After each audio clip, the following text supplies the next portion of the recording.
हम लोग बहुत बार गुरु मंत्र ले लेते हैं, गुरु का शिष्य बन जाते हैं, लेकिन एक अच्छा शिष्य कैसा होना चाहिए ये हम नहीं सीख पाते हैं। और जब नहीं सीख पाते हैं तो हमें फल नहीं मिलता है। गुरु का शिष्य कैसा होना चाहिए? पहला लक्षण होना चाहिए चंचलता का अभाव, अपने अंदर स्थिरता हम लाएं। माला आप जपते हो, क्यों नहीं फलदायी होती है? इसलिए फलदायी नहीं होती है कि माला हाथ में फिरती रहती है और ये मन पूरी दुनिया में फिरता रहता है। संतों ने लिखा था, माला तो कर में फिरे, जीव फिरे मुख माहे, और मनुआ तो चहु दिस फिरे, यह तो सुमिरन नाहि। आपके हाथ में माला फिरती रहती है, राम राम राम राम, या जो भी आपका मंत्र है, आप उस मंत्र का जाप करते रहते हो, और मन किसका जाप करता रहता है? पता नहीं कहां कहां घूमता है। ये मन दो जगह जाता है, या तो ये भूत में जाता है, ये भविष्य में जाता है, ये वर्तमान में कभी रहता ही नहीं है। इस मन को वर्तमान में हम रखें। जब भी आप संतों के पास जाएं, मन को स्थिर करके रखें, मतलब वर्तमान में वो मन हो। ये पहला लक्षण हमारे पास होना चाहिए। दूसरा है हम दांत बने। दांत का मतलब है जितेंद्रिय बने।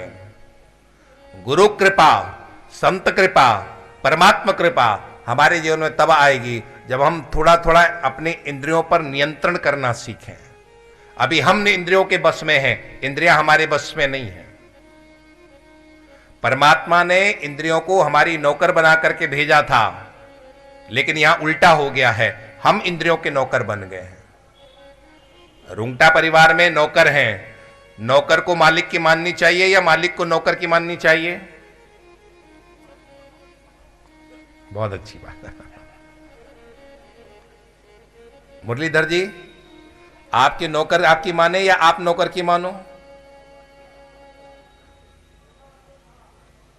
एक जगह मैंने पूछा कि नौकर को मालिक की माननी चाहिए कि मालिक को नौकर के? महाराज का अब जमाना बदल गया, मालिक को नौकर की माननी पड़ती है। तो नियम यह है कि नौकर मालिक की माने। ये इंद्रियां हमारी नौकर हैं, इन इंद्रियों को हमारी माननी चाहिए, लेकिन ये इंद्रियां हमारी नहीं मानती हैं, हम इनकी मानते हैं। ये मन कहता है ये देखो, हम वो देखने लगते हैं। कान कहते हैं ये सुनो, हम वही सुनने लग जाते। यहाँ कथा में हम अपने आप को लाए हैं। आंखों से हम भागवत जी का दर्शन करें, कानों से हम भागवत जी की कथा सुने, लेकिन ये आंख क्या कहती है? कहां तक भागवत जी देखते रहोगे? थोड़ा अगल बगल में देखो ना कौन बैठा है। कहां तक ये भागवत की कथा सुनोगे? 3 घंटे महाराज जी कथा करेंगे, कहां तक ये भागवत की कथा सुनोगे? अंदर अंदर व्यथा शुरू हो जाती है।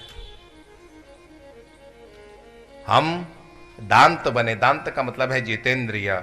ये इंद्रियां हमारे बस में हो, हम इंद्रियों के बस में ना हो। ये जीभ कहती है कि 3 घंटे 1 घंटा हो गया, अभी तमाकू नहीं खाई, थोड़ा तमाकू बना लो ना। पुरुष वर्ग। तो हम इंद्रियों के बस में नहीं हैं। इंद्रियां हमारे बस में नहीं है, हम इंद्रियों के बस में हैं। तीसरा है हम अनुवर्ती बने। अनुवर्ती का मतलब है जो गुरु ने बताया है उस मार्ग पर हम चलें। हमारे शिष्य यहां पर रंजीत जी बैठे हैं, विराटनगर वाले। आज से 10 वर्ष पूर्व उन्होंने दीक्षा ली और उसके बाद बिल्कुल अनुवर्ती हैं। जैसा यहां से निर्देश इनको मिलता है बिल्कुल वैसे ही करते हैं, गुरु के पीछे पीछे चलने वाले। और कोई नुकसान में है, कोई घाटे में, ऐसी बात नहीं है। रंजीत जी कहां बैठे हो? वहां कोई घाटे में हो? नहीं है ना। शिष्य कभी घाटे में नहीं पड़ता है, लाभ में ही रहता है। बस वो अनुवर्ती हो, गुरु के पीछे चलने वाला, गुरु के बताए हुए रास्ते पर चलने वाला हो।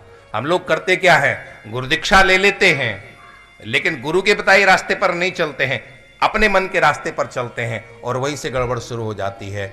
गुरु दीक्षा या तो पहले लो न, गुरु मत बनाओ। और यदि गुरु बना लिया, उसके बाद आपका सिरमौर गुरु होना चाहिए, आपका मार्गदर्शक गुरु होना चाहिए। गुरु ने जिस रास्ते पर आपको बताया है उसी रास्ते पर चलो।